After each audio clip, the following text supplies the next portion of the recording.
Hi guys!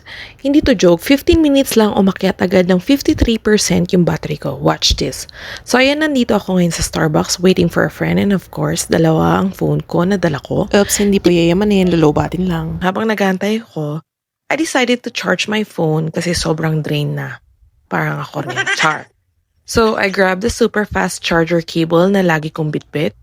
Pag-plug ko, hindi naman ako nag-expect ng anything na talaga maaga ang mga friends ko na darating sila on time.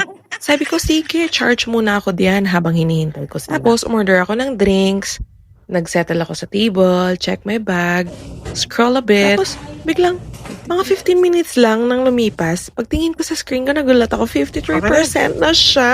As in, from low bat to half battery lang nang mabilisan, sabi ko, grabe, ang bilis nito, hindi normal speed to. So, kailangan ko nang gamitin din naman yung first phone ko, pinalitan ko agad, i-plug ko yung second phone ko.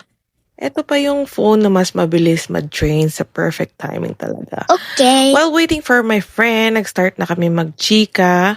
Alam mo yung mga chikahan na hindi natapos, life updates, kalokohan, work kwentos, lahat-lahat kapilang habang umiikot yung oras. Pero ayan, nag-aantay lang pala ako. Ang tagal-tagal nila.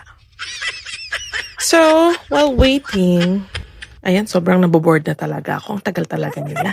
Kahit kailan talaga itong mga taong to. Hay!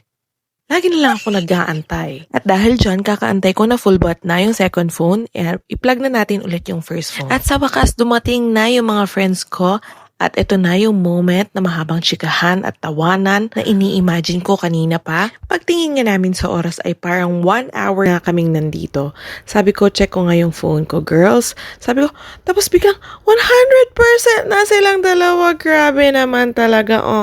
Both phones. Fully charged in just 1 hour. Hindi uminit yung cable, hindi nagloloko. Super stable ng charging.